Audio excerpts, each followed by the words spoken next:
Okay, so where we left off, this is a perfectly acceptable way to write the exact answer. X equals the natural log of 5 plus 3 times the natural log of 3 divided by 2 times the natural log of 3 plus the natural log of 5. What you probably want to do is put this into your calculator. And you have correctly entered it in your calculator if you get that it is approximately equal to 1.2886. Then you can confirm this is correct by putting it back into your original equation.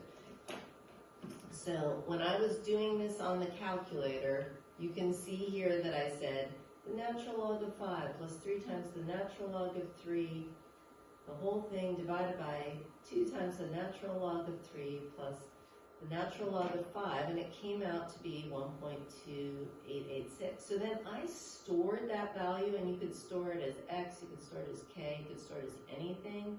I just kind of used my favorite letter J. And then I stored it. Remember how when we did that, we did store, and you could do an alpha and pick any of the green characters.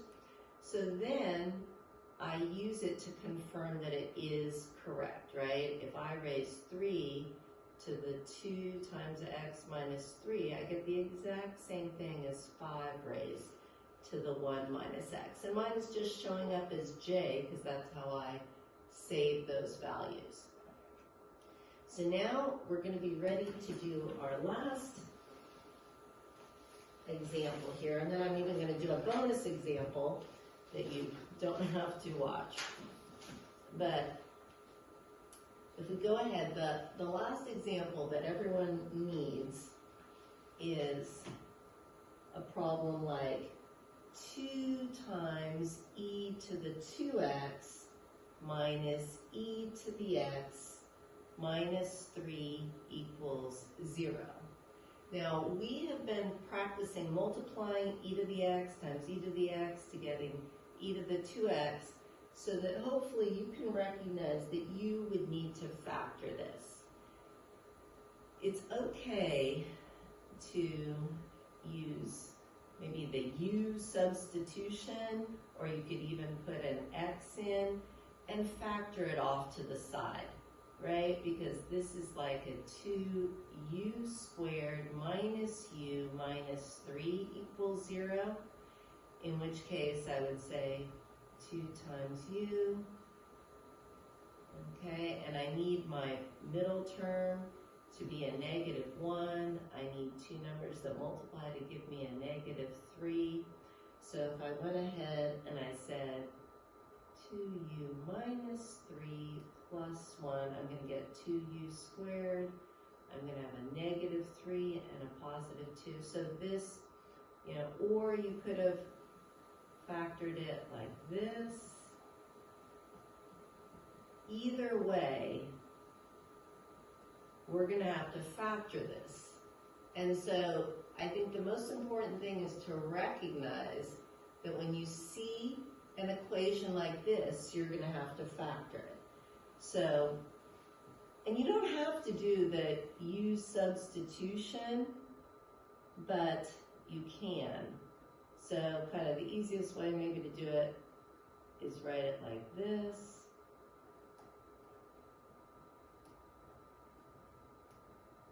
Okay, I'd end up with 2 e to the 2x minus e to the x minus 3.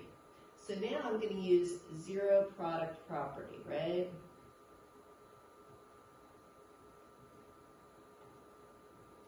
And I say, when does e to the x plus 1 equal 0?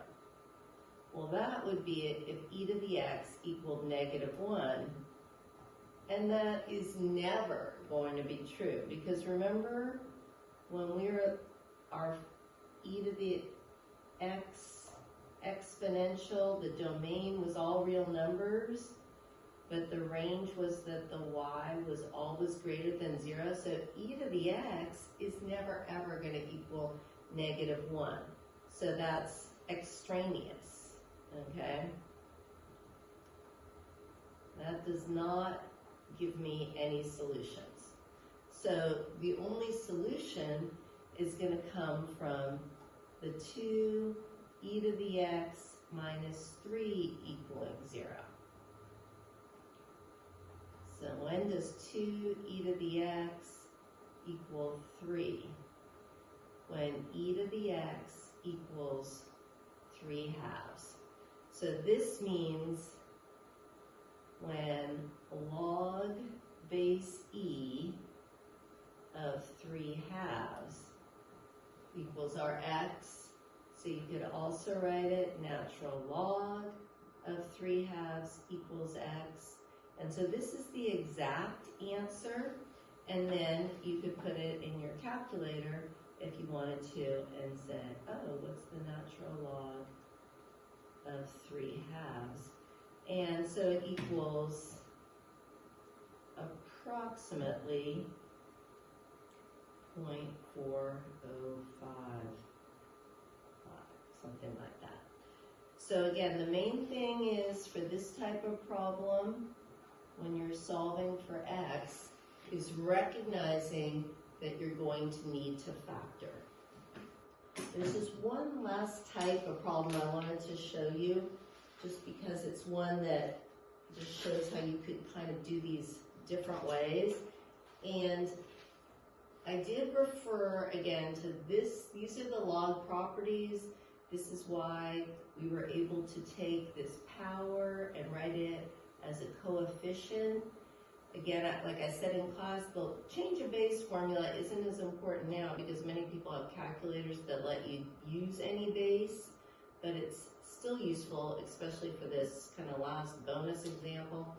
This is helpful for some of the problems we did earlier, but I just wanted to show you just kind of a problem that you could solve a couple different ways, and that's if I would just call this an extra example. You can turn it off here if you're kind of have had enough. But if I had something like 3 to the x equals 7, you could do this in a couple ways. So I just wanted to show you that perhaps the most simple way is to say log base 3 of 7 equals x. But you could also have said, oh, I'm going to take the natural log of both sides as a way to get the x by itself. So you would have had x times the natural log of 3 equals the natural log of 7. And then you could divide. So you get x equals the natural log of 7 divided by the natural log of 3. And you get the exact same answer for both of these. So if you wanted to then kind of just, again, kind of playing around with your calculator, the way you would do this. Okay, I'm going to go again, jump down here to, and I'm going to say log base 3 of 7, and that equals approximately 1.77. Okay. Because of this change of base formula, I am going to get the exact same thing, log base 3 of 7, if I said the natural log of 7 divided by the natural log of 3. And so, kind of doing it that way, you could say the natural log of 7 divided by the natural log of 3. And you get the same answer. And again, you could, of course, do the common log as well. We usually, math teachers usually use the natural log, but you could do it this way. So I just thought it would be useful to show there are many correct ways to do a problem like this, and these are both equally good ways to write the exact answer. And for both of these, you're going to get the same decimal approximation. So definitely email us if you have questions. We're also going to be doing a Zoom meeting for questions, and I hope to see you soon. Take care.